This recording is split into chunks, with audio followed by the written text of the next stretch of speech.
Hello friends, welcome. स्वागत है आपका अपने इस चैनल इग्नो गाइडेंस में। मैं आरती। चलिए आइए आज का जो वीडियो है ले लेते हैं BSDLA 138 में कविताएं यूनिट 6 ब्लॉक 1 का। जी हाँ, मैंने इसका एक वीडियो डाला था, लेकिन चलिए फिर एक बार फिर से देख लेते हैं। कुछ इसमें ना क्या करते हैं कि गद्यांश ले लेते हैं और उनको थोड़ा सा एक्सप्लेन कर देते हैं, इसमें जो दिया हुआ है गद्यांश। ठीक है, तो आपके लिए बेस्ट रहेगा। तो इसमें कविताओं में क्या क्या है, कविता में देखिए सबसे पहले यहाँ पर सूरदास के बारे में हम पढ़ेंगे। ठीक है, सूरदास का काव्यवाचन, भाव पक्ष, संरचना, शिल्प और प्रतिपाद्य और संदर्भ सहित व्याख्या जो है ये आपके एग्जाम में आएगी। ठीक है, फिर तुलसीदास, तुलसीदास में काव्यवाचन, भाव पक्ष, संरचना, शिल्प, प्रतिपाद्य सब वही है और संदर्भ सहित व्याख्या।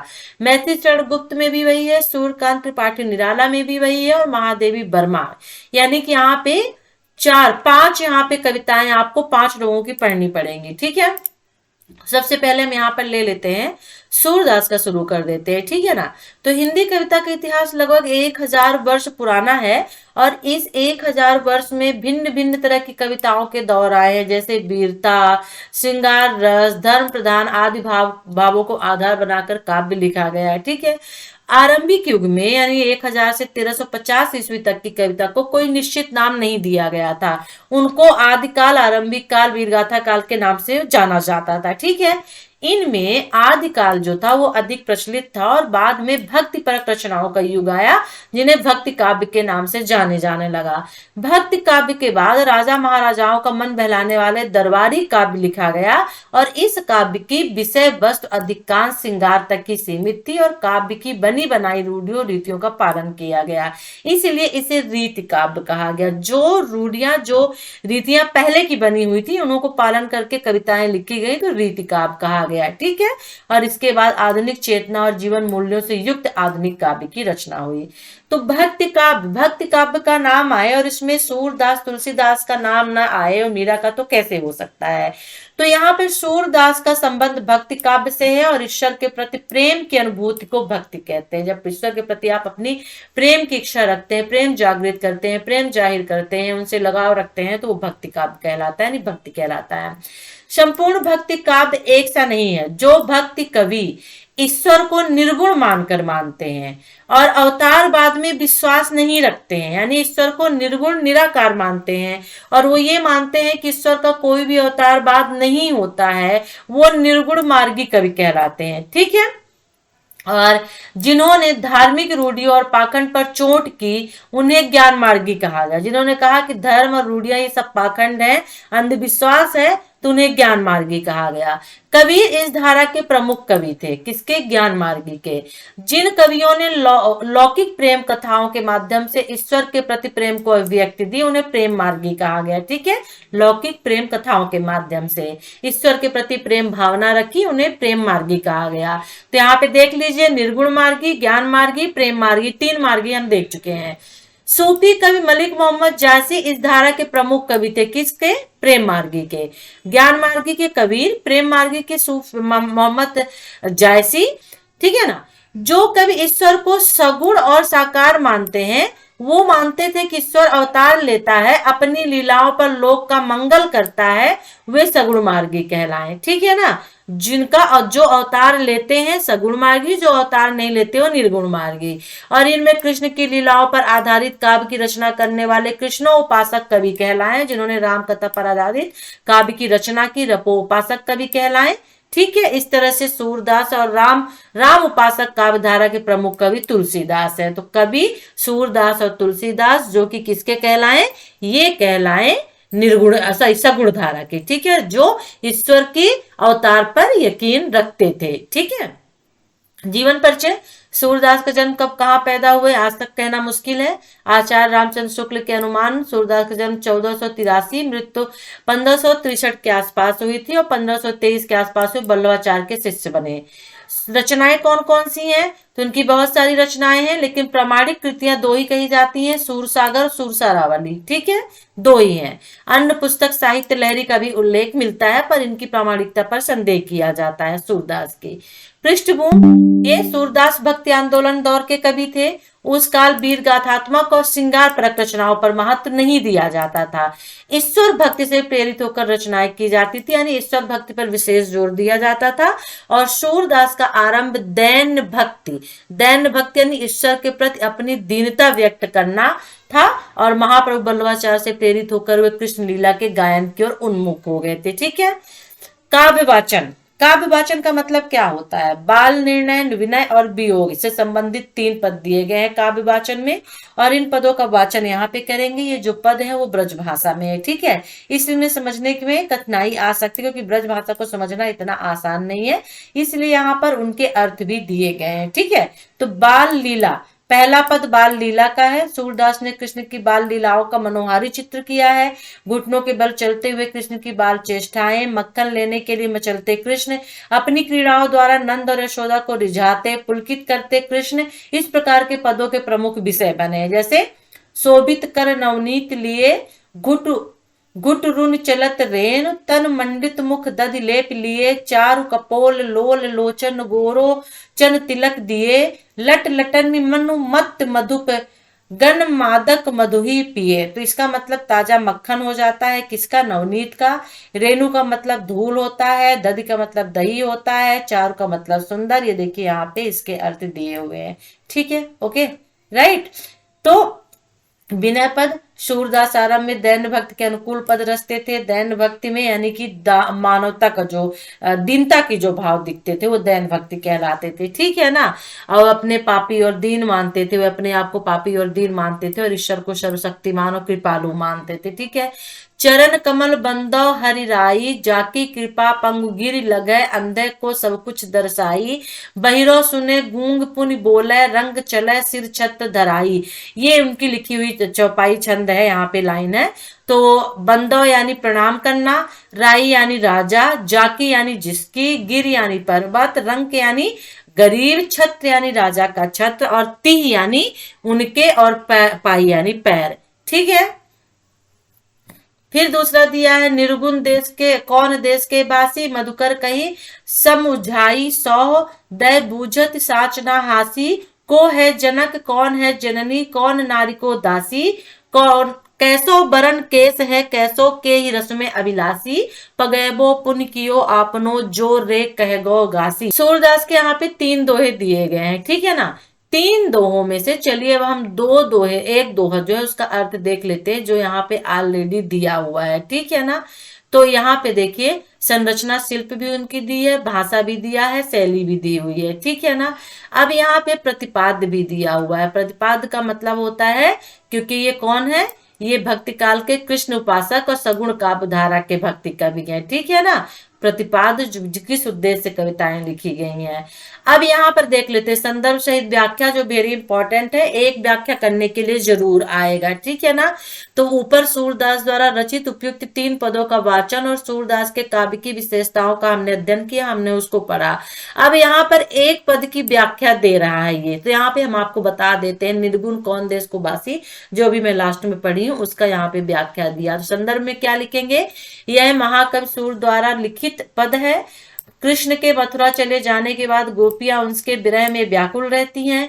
कृष्ण के मित्र उद्धव गोपियों को समझाने वृंदावन आते हैं और उन्हें निर्गुण निराकार ईश्वर में विश्वास करने का उपदेश देते हैं। ठीक है।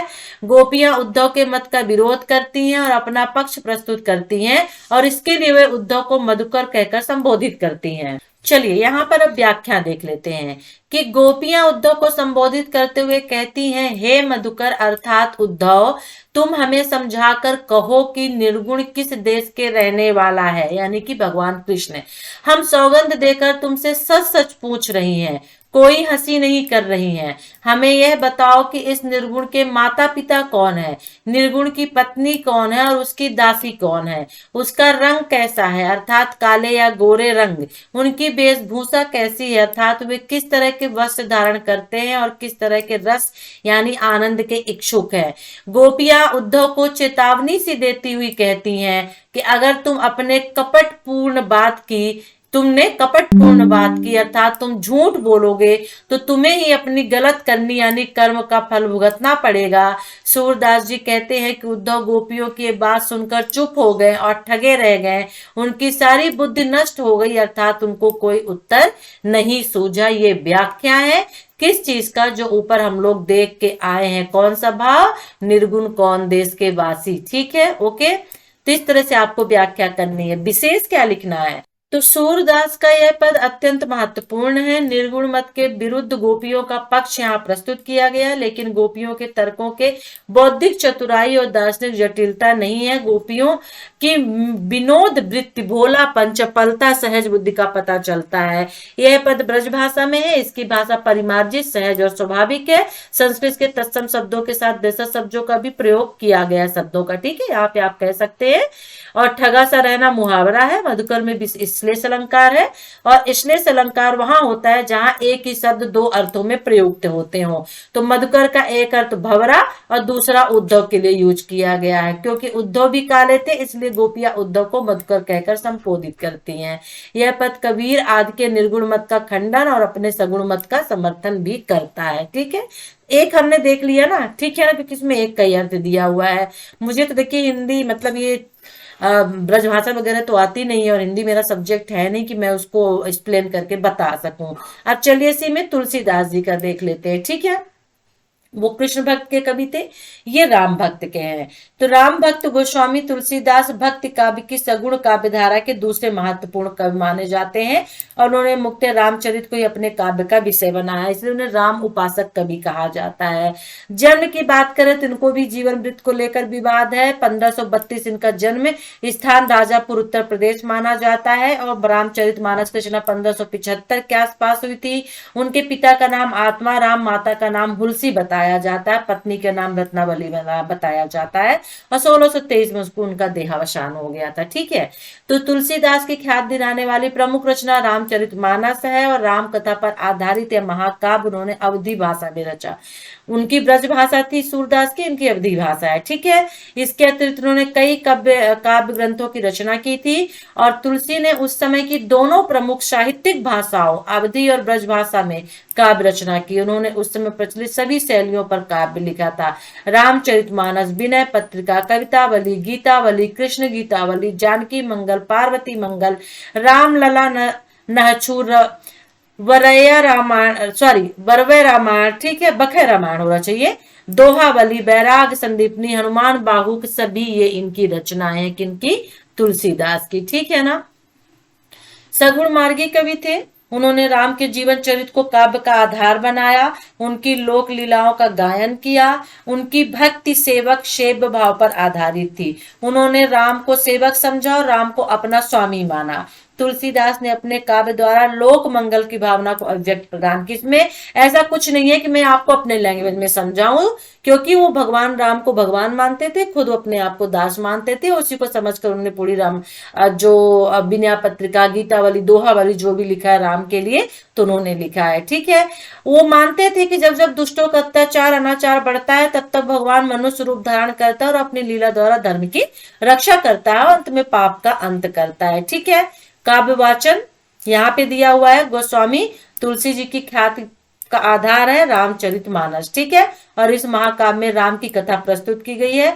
राम जन्म से लेकर राम के राज तिलक तक की कथा को 7 कांडों यानी खंडों में विभक्त किया गया है, विभाजित किया गया है। रामचरितमानस की रचना में दोहा, चौपाई, छंद इसमें हुई है। दोहा, चौपाई, छंद इन 3 में हुई है रामचरितमानस की रचना, जिसकी भाषा अवधी है। पहला कांड जो है बाल कांड है। ठीक है, देवती देवताओं की स्तुति इसमें की गई है, जैसे मन मानिक मुकुता छवि जैसी, अहि गिर गज सिर सोह न तैसी, नृप किरीट तरुणी तनुपाई, लहई सकल शोभा अधिकाई, तैसे ही सुकवि कवित बुद्ध कही, उपजहि अनंत अनत अनत छवि लही। तो ये दिया हुआ है यहाँ पे, सबका मतलब ये देखिए दिया हुआ है, जो ऊपर वर्ड दिए है ना ब्लैक कलर में डार्क कर दिए गए हैं, उनके यहाँ पे मतलब दे दिए गए हैं, विनय पत्रिका से लिया गया है। अब यहाँ पे देखिए, यहाँ पे भी 3 दिए गए हैं, हम आपको बताएंगे जिसका अर्थ यहाँ पे दिया हो, मैं उसको आपको बता देती हूँ। ठीक है ना, ओके राइट। संरचना शिल्प वही है। संरचना शिल्प का मतलब क्या होता है? जिसमें भाषा शैली होती है, तो भाषा उनकी वही है, आपको पता है, अवधी है, अवधी भाषा में लिखा गया है। ठीक है, कहीं कहीं पर उन्होंने ब्रज भाषा का भी उपयोग किया है। ओके, राइट, छंद, दोहा, चौपाई का प्रयोग किया है इसमें, तो यही आपको लिखना होगा। ठीक है, सूरदास ब्रज भाषा में लिखा गया था, सूरदास ने, तुलसी ने अवधी और ब्रज दोनों भाषा का उपयोग किया है। रामचरितमानस की रचना उन्होंने अवधी में की, गीतावली कृष्ण गीतावली कृष्ण ब्रज भाषा में की है। ठीक है, ओके, तो देख लेते हैं कि इनका भी शायद यहाँ पे देख लेते हैं। यही महम आदि मध्य अवसाना प्रभु प्रतिपाद राम भगवाना, यानी अपने प्रतिपाद का उल्लेख करते हुए गोस्वामी तुलसीदास ने लिखा है, अर्थात तुलसीदास का उद्देश्य अपने प्रभु राम की भगवत्ता या उनके ब्रह्मत्व को प्रतिपादित करना था, और अपनी समस्त रचनाओं में उन्होंने इस कार्य को अत्यंत सफलता पूर्वक संपादित किया है। लेकिन इस प्रतिपाद के पीछे उनकी लोक मंगल की प्रबल आकांक्षा निहित थी, और उन्होंने समाज धर्म के क्षेत्र में फैली विषमताओं के बीच समन्वय करने का प्रयास किया है। ठीक है ना, ओके, तो यहाँ पे संदर्भ सहित व्याख्या देख लेते हैं। कबहू हो यही रहन रहोगो, यानी ये कहाँ पे दिया हुआ है, इसका यहाँ पे अर्थ दिया हुआ है, तो इसको देख लेते हैं। अगर हो सकता है एग्जाम में आए तो आपसे बन जाए, जिसका अर्थ यहाँ पे दिया है मैं उसको आपको बता देती हूँ। ठीक है, यहाँ पे तो है नहीं, ये है। ठीक है ना, कबहूंक हो यही रही रहोगो, श्री रघुनाथ कृपाल कृपा ते संत सुभाग गहोगे। तो ये देख लीजिएगा, इसका यहाँ पे अर्थ दिया हुआ है, तो मैं इसको आपको बता देती हूँ, संदर्भ सहित यहाँ पे व्याख्या दी हुई है। ठीक है, तो संदर्भ होगा कि गोस्वामी तुलसी द्वारा लिखा हुआ पद है, जो विनय पत्रिका से उद्धृत किया गया। किससे? विनय पत्रिका से। इस पद में तुलसीदास ने इस प्रकार का जीवन जीने की कामना की है कि जब वे श्री राम की कृपा से पूरी तरह संत का स्वभाव प्राप्त कर ले, यानी संत बनना चाहते हैं, लेकिन किसकी कृपा से? राम की कृपा से। व्याख्या है, तुलसीदास जी कहते हैं, क्या मैं ऐसा जीवन यापन कर सकूंगा, क्या मैं कृपालु श्री रघुनाथ जी की कृपा से संतोष जैसा स्वभाव प्राप्त कर सकूंगा? क्या मुझे जो भी प्राप्त होगा उसी से हमेशा संतुष्ट रहूंगा, किसी से भी किसी तरह की इच्छा नहीं रखूंगा? क्या मैं सदा दूसरों का हित करता रहूं? क्या मैं मन वचन और कर्म से नियमों का पालन करूंगा? क्या मेरा ऐसा स्वभाव बन सकेगा कि मैं दूसरों के कठोर वचन सुनकर उसकी आग में नहीं जलूंगा? किसी के सम्मान पाने की इच्छा तो नहीं करूं, सॉरी, किसी से सम्मान पाने की इच्छा तो नहीं करूंगा। क्या अपने मन को मान अपमान से परे रहकर एक सा और शीतल रखूंगा? हमेशा दूसरों के गुण ही देखूंगा और दोष नहीं कहूंगा। शारीरिक चिंताएं छोड़कर सुख और दुख दोनों को समान बुद्धि से सहूंगा और उनमें कोई भेद नहीं मानूंगा।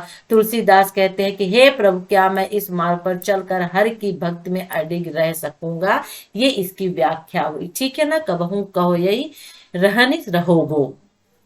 विशेष इस पद में तुलसीदास ने ईश्वर के प्रति पूर्ण संपूर्ण संतोष जैसा जीवन जीने की इच्छा व्यक्त की, पर हित निरत निरंतर में लोक मंगल की भावना व्यक्त की, और भावों के अभिव्यक्त अत्यंत सहज एवं सरल है। ठीक है ना, तो ये हो गया आपका एक संदर्भ ले लिया जिसका इसमें अर्थ दिया हुआ था, और प्रे करिए कि एग्जाम में यदि आए तो यही आ जाए। मैथिली चरण गुप्त और महादेवी वर्मा को हम ले लेते हैं दूसरे वाले वीडियो में, क्योंकि ऑलरेडी ये लेंदी हो चुका है। तो अच्छा लगे तो लाइक करिए, शेयर करिए, चैनल को सब्सक्राइब कर लीजिए, और इसके बाद मैथिली चरण गुप्त और महादेवी वर्मा के बाद इंपॉर्टेंट क्वेश्चन ला देंगे। तो ये जो BSDLA 138 है, ये बिल्कुल पूरी तरह से फिनिश्ड हो जाएगा, कोई डाउट नहीं रहेगा आपके मन में कि कुछ अभी बचा हुआ है। संस्मरण है महादेवी वर्मा का, तो उसे आप एक नजर देख लीजिए, यदि आपकी बुक है, नहीं होगा तो मैं चलते चलते इसका भी वीडियो ला दूंगी। तो चलिए फिर वीडियो को लाइक करिए, शेयर करिए, चैनल को सब्सक्राइब कर लीजिए, नहीं किया है तो ग्रुप से जुड़ जाइए, जो वीडियो के डिस्क्रिप्शन बॉक्स पे लिंक दिया है, किसका? व्हाट्सएप का, टेलीग्राम का। Take care, bye.